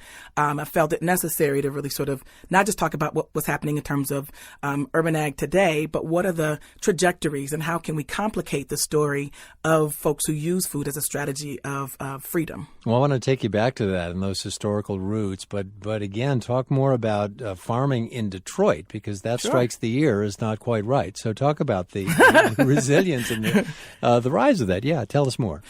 Sure. So we saw that there was, in a city that was built to provide resources for almost 2 million, the economic downturn meant that there were fewer than about 655,000 folks after the restructuring of the automobile industry, and populations left. Even before then, there's a history of agriculture in Detroit. I would even argue that wherever there have been people have grown food in cities. And it seems like it's a new idea, but it really isn't a new idea. Folks have always grown food in cities.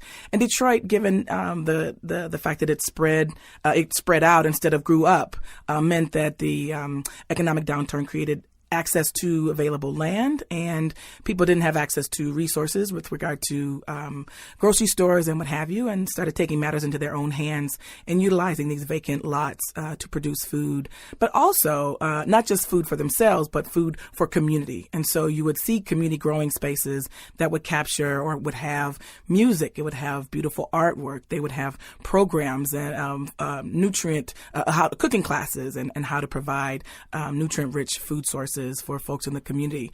And so as you drive through Detroit, what used to be abandoned house lots, now you see vibrant with food production and the kinds of conversations that take place in a space using food as its core. And as you say, this is a response to the 2008 downturn, but as you said, this is not anything new. Tell us about the 3 wise men and a sister. So I talk about the work of George Washington Carver, Booker T. Washington, and Du Bois as the 3 wise men. And about 100 years ago, they told us the role and importance of agriculture for building black communities. And I say that they're the 3 wise men, and the sister who showed them how to do it is Fannie Lou Hamer. And her work really sort of, in addition to looking at models and what food allows us to do, Mrs. Hamer created Freedom Farm Agricultural Cooperative. About 680 acres. They had a mobile food market. They had commercial kitchens. They had a community growing space. They provided all kinds of educational retraining programs for folks who were fired from their jobs for registering to vote. And so what you see happening is that as the agricultural industry was sort of really changing, black labor was no longer needed. And so in addition to that, our voting meant we would not only be fired from our jobs, but evicted from the places that we worked, usually on the land that was owned by the person who, the landowner. Right. And so the complicated part of that is to sort of see how people were taking control of and demonstrating their own agency and resilience by pulling their resources together and establishing cooperatives and collectives. And this is a complicated story because 2 of those wise men, you talk about George Washington Carver and Booker T. Washington, are seen as sort of very conservative in this movement. Some call them accommodationist back then, and that was not a kind word often in the mouths of those who used it. But you're saying, now, this is a much more radical concept than it appears to be, and certainly today. Oh, yes, I would agree. I would agree. I think that to dismiss Booker T. Washington's ideas as only being accommodationist is to really miss the nuance of who he was and what he was able to do. I would argue that he, and I need to really go out and sort of prove this, but I think that he gave different messages for different audiences. And really what he did in terms of, creating this model of Tuskegee University that still exists, the students knew how to do everything. They knew how to make shoes, they built bricks, they built the school, they grew the food, and all the things that were necessary for survival really took place there at Tuskegee. And so I think that in overlooking all that he did for farmers is really to miss an opportunity to examine the role and the importance and often the significance of food production. Well, the other way this gets complicated is because, and as we said, in the introduction, you're flipping the script here because there is an association of farming and agricultural life with slavery and the oppression of rural life, particularly in the South. And who wouldn't want to get away from that? Mm-hmm. So tell us more about how this flips the script and reclaims farming as a source of freedom and resistance. Sure. So I think that when you think of black agriculture or black farmers, we often talk and think about slavery, tenant farming, and sharecropping. But I think that to talk to and to listen to folks like your opening quote or Reverend Paris, who says you can free yourself when you can feed yourself, within that becomes this narrative of how do we, using the earth as an ally, use the earth to grow food. What does food allow us to do? It allows us to provide for ourselves, but also provide for community.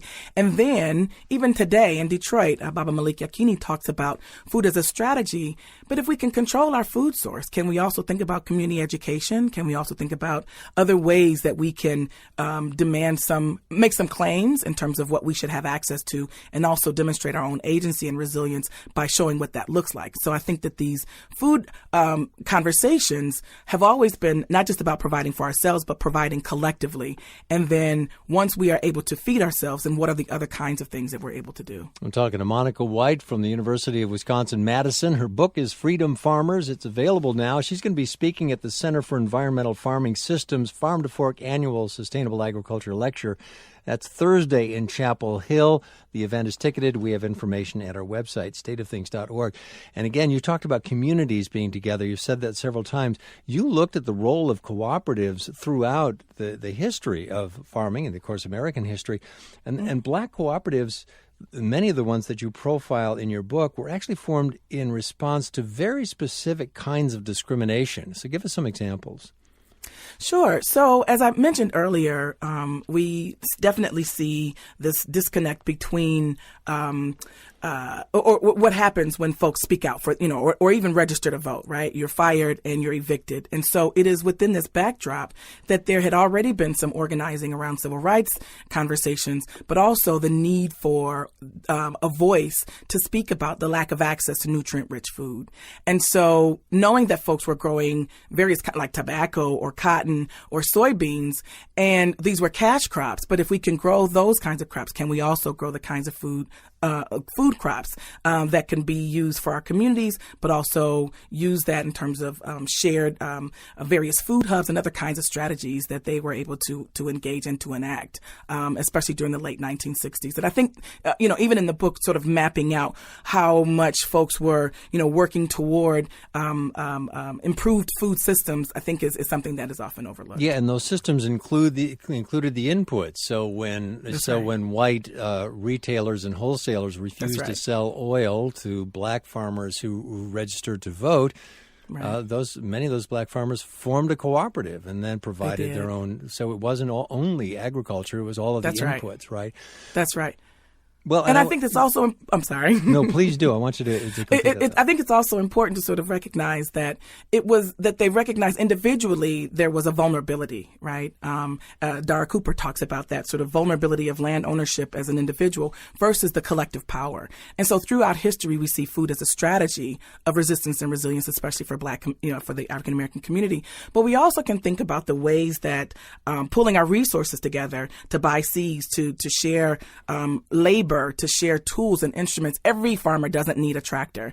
If we have a nicer tractor that more of us can sort of share and access, there's where our power is. But it's not just in the growth. It also teaches us something about politics, teaches us something about economics, and it teaches something about the social climate and what we need to do in order to improve our living conditions, especially in rural areas, but I would also argue in urban areas. Well, yeah, I mean, there's something marvelously subversive about the entire model because when you're talking about cooperatives, again, and flipping this script, you're talking about people who are growing food for nutrition, which is historically what humans have done, not commodities, which is historically what capitalism does. So you're flipping that script. We grow this food to eat, not as a commodity.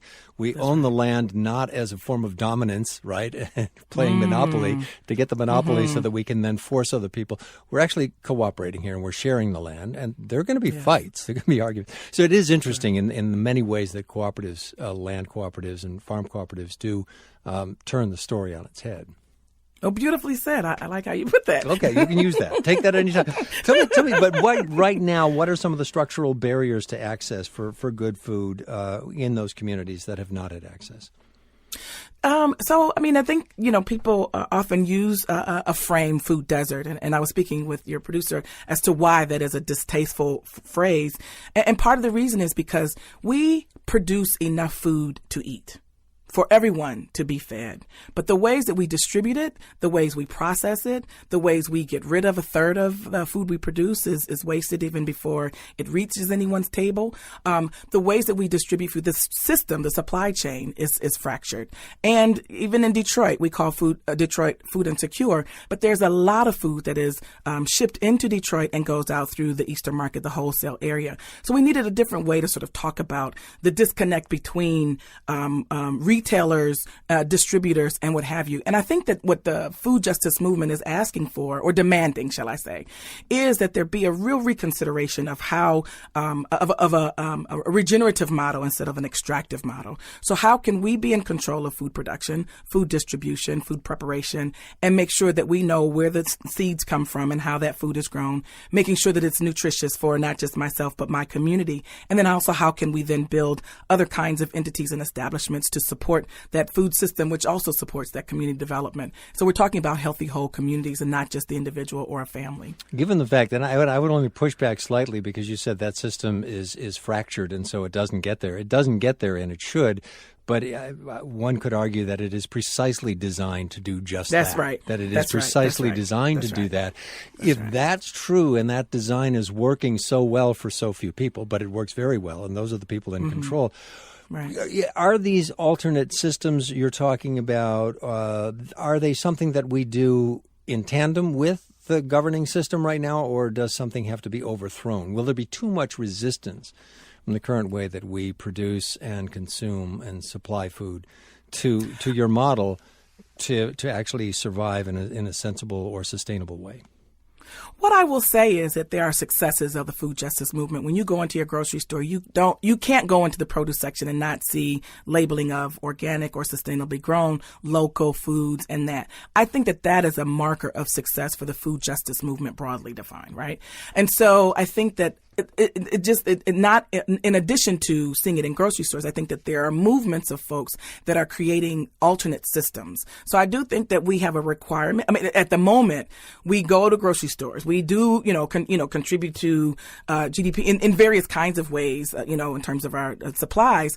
But I also think that there's a growing sense that we need to be in control of the food that we consume and the benefits of that food. And so there are, at the same time, just the structure of food preparation and food distribution in ways that are outside of government and even market, mass market basis. What are some of the success stories that you've seen? Wow. So I would say that Mr. Burkett, who is third generation farmer from Petal, Mississippi, talks about the importance of a cooperative. He's in Indian Springs, Mississippi. And so he talks about it. Had it not been for the cooperative, he's not sure he would have been able to keep the land in his family since the 1800s. And I hold that example very close to me because I think that farmers, small family farmers, in this current moment, there is a crisis. There should be an alarm that goes off that we really are doing things in the wrong direction when the state of Wisconsin now rates highest in the farm foreclosure crisis and dairy farmers are closing. So if white farmers are getting it, then you know that black farmers, especially those in the South, are also suffering. And so I think that this is an important moment for us to hold dear small family farmers, many of whom have been working very hard, toiling to make sure we have access to food. In some cases, are food insecure themselves. And so I think that this is a current moment for us to all be asking questions: who grows our food and who benefits from the sale detail of it. How much of this is based in public policy at the national and at the state level, and what policies could change to lower the barriers? I absolutely think that a lot of the policies, particularly USDA, really privilege the larger farmers, the larger voices, and those who hold a lot of land mass. Also recognizing that they're not the ones that are, for the most part, growing food. It's the small family farmer who grows a lot of our food. So I think that the policy position has to be very clarified to make sure that we provide resources to those who are struggling to hold on to the land and to grow food. Monica White, an associate professor of environmental justice at the University of Wisconsin-Madison. Her new book is called Freedom Farmers. It's available now. She's going to be speaking at the Center for Environmental Farm Systems. It's a Farm to Fork annual sustainable agriculture lecture. Thursday in Chapel Hill. It's a ticketed event, but we do have all the information at our website, stateofthings.org. Monica White, thank you so much for talking with us. It's been a pleasure. Thank you.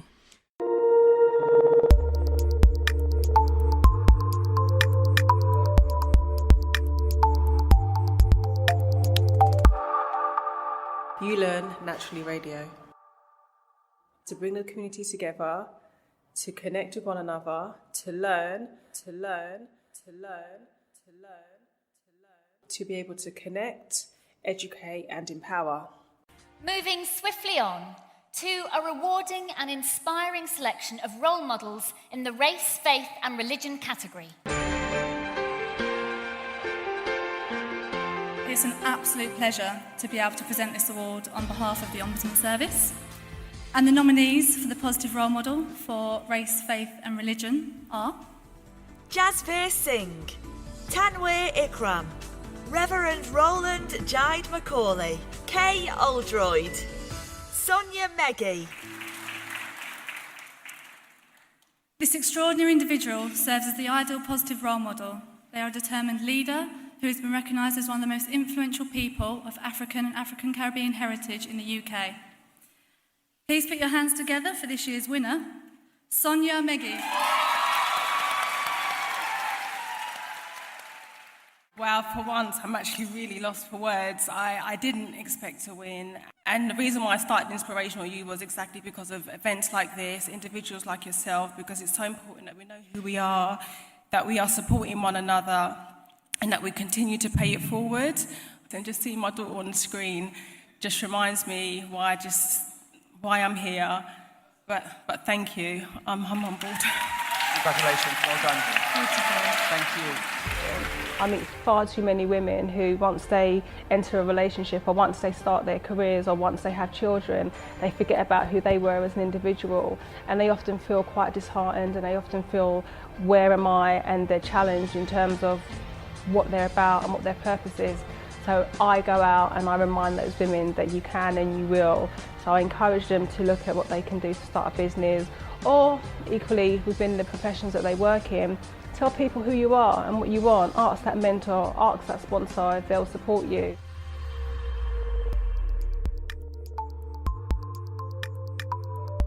And we've done what we do to bring the community together, to connect with one another, to learn,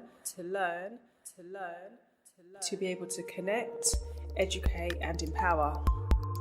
uLearn Naturally Radio. Hi, this is Sonia from Inspirational You, and I, in my spare time, in my real time, in my every time, listen to uLearn Naturally Radio.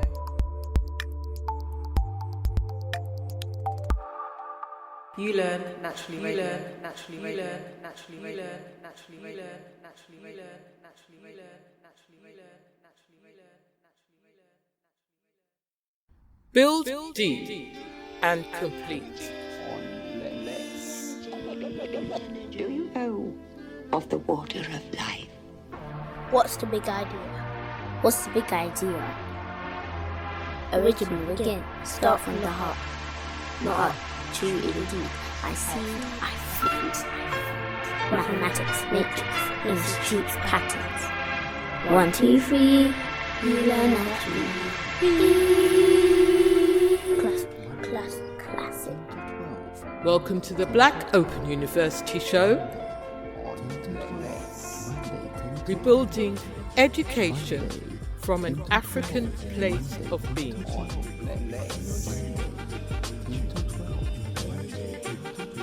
Welcome to the Black Open University Show, building education from an African place of being.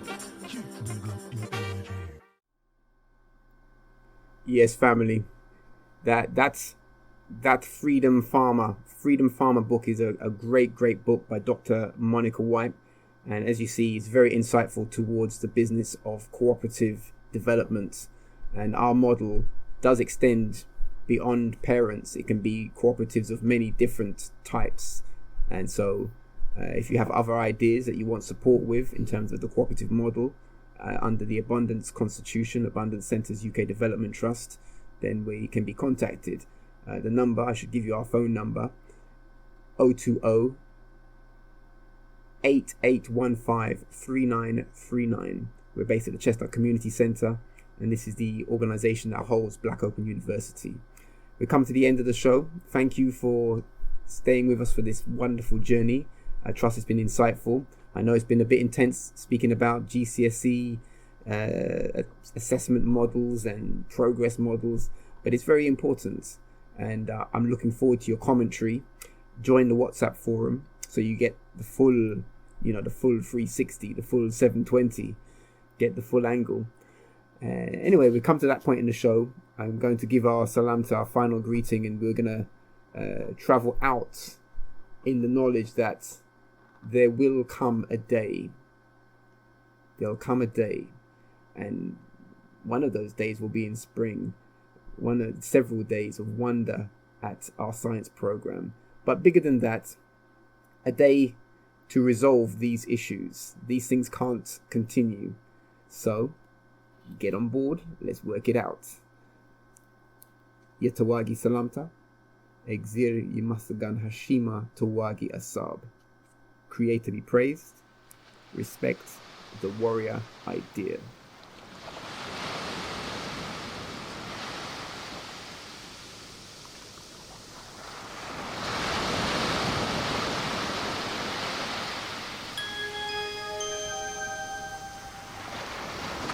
There'll come a day. There'll come a day.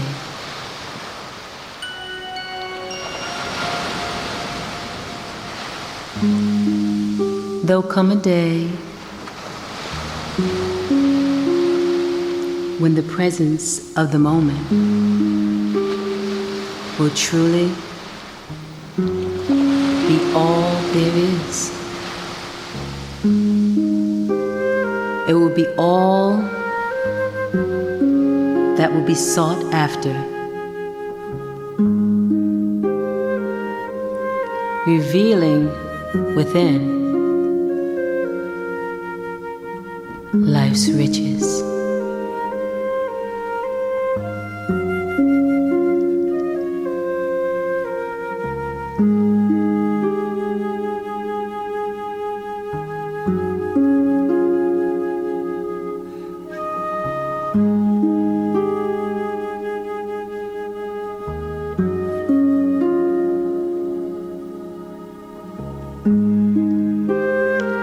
There'll come a day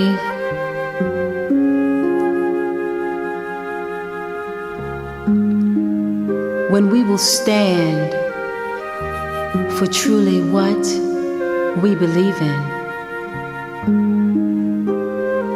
honoring only the truth as we truly see it.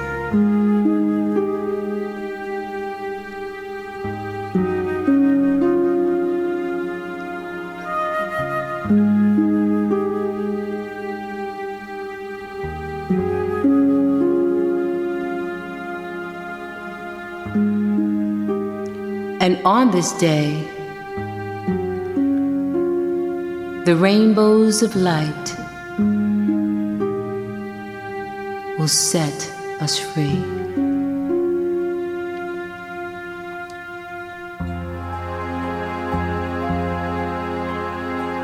Deep within our souls, we'll know that only the goodness must show.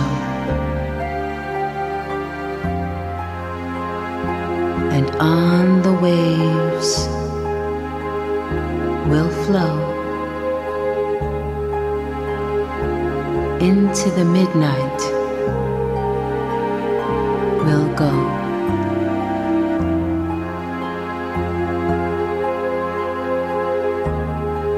An abyss of which will have no fear, because we'll always know that the Creator is here.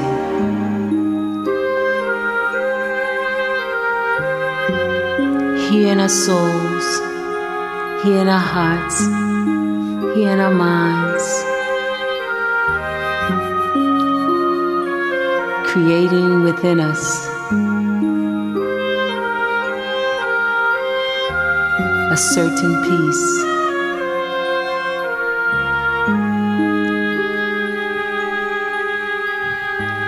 A peace withstanding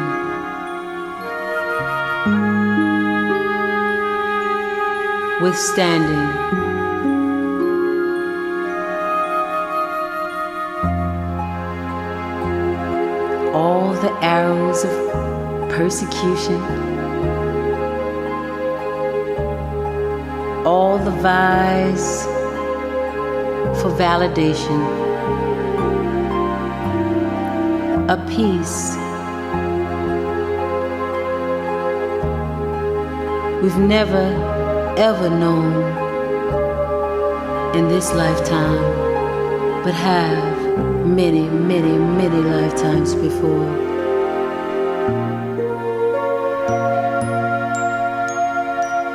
Open the door. Open the door to your heart. Release the anger. Release the tension. Release the shame, blame.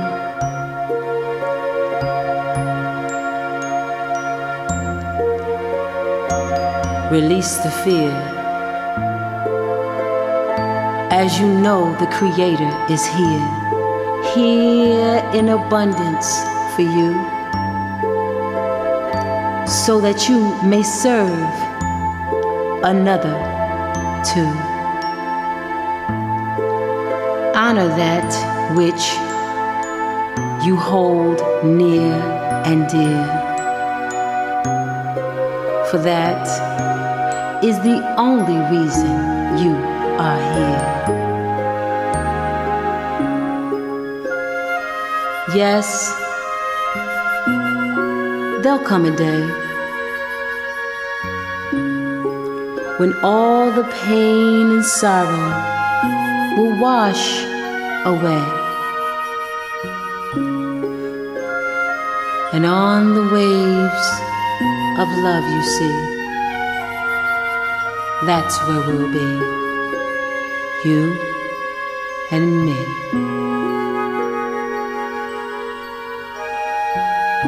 You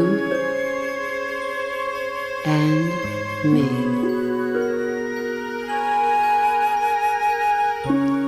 You and me.